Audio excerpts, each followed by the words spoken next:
Hi, beautiful friends. This is Anna Holub, your forgiveness counselor and recovery coach. And today I want to share with you a great tool that I learned while I was teaching in San Quentin Prison. And it's called Q-Tip. And you might think, Q-Tip? You mean those things that we use to clean our ears? Well, no, not that kind of Q-tip, but it will clear your mind. Q-tip is all about quit taking it personally. How many times have you taken something personally and it just brought your energy down and you got angry and sad and depressed and you ran all your ideas about life and how it's not working out because you took something personally. So when we quit taking it personally, it's an incredible freedom that we can give ourselves in our minds. So when I learned about Q-Tip in the prison, I was working with guys in a violence prevention class. So it was all men and me, and I got to tune into their lives in prison and how difficult it was and how important it was that they learn how to stop taking things personally, because particularly in prison, if someone looks at you funny or there's a gang thing going on, it could mean the difference between a fight or no fight.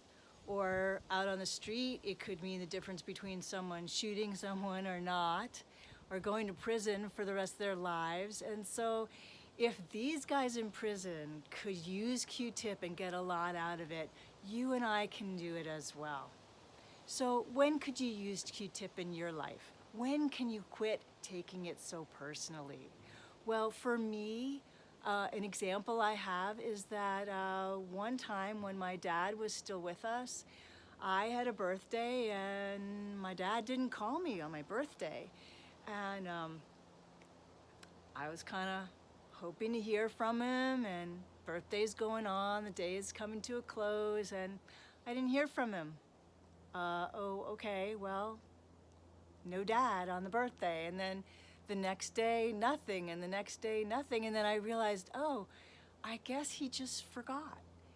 And then I kind of took that personally and got sort of bummed out. And then it was such an opening for me to start thinking about, oh, well, with me and my dad, he doesn't really get me. He never did.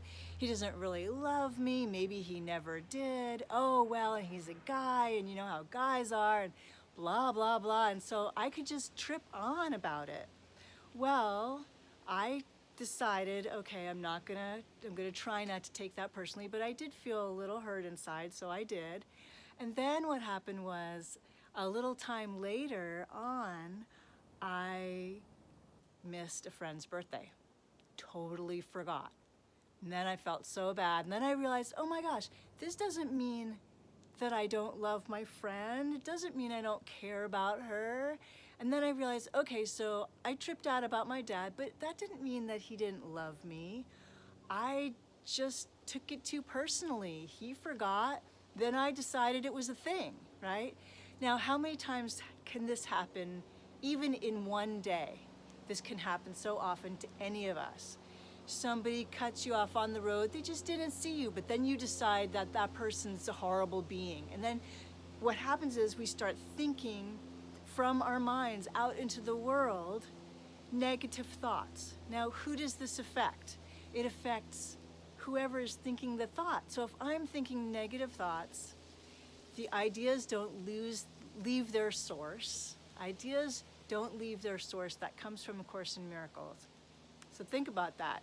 If they don't leave their source, that means that as long as we are transmitting an idea, be it positive or negative, it's going out into the world. So every time we have a negative idea about ourselves or someone else, when we're taking things personally, then we're going to be transmitting negativity, which doesn't help us, doesn't help the world, doesn't help that person, and it doesn't help any healing to happen because it's taking up too much space.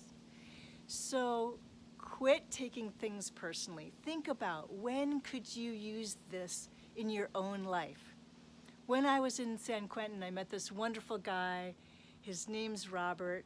he went through so much transformation in all the classes that he took. He's now out, and he's a safe guy to be around now, although he wasn't when he first got in there at age 19. And now he's probably in his 60s, been through a lot. And he loves this Q-tip so much that every day when he wakes up, he puts an actual Q-tip in his shirt pocket so he can whip it out and remind himself and teach this to other people. So I think that's pretty cool. You don't have to go that far, but how would you use Q-tip in your life? So let me know. And Q-tip also goes with another idea called the kernel of truth, because there are times when Q-tip is not a good idea, and that's when we need to know the kernel of truth. I'm going to do a whole other video about that.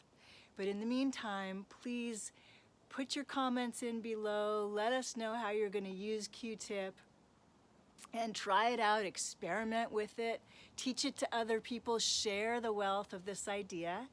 And also click and subscribe and get some free downloads as well to help you on your awakening path. Thanks, and I'll see you next time.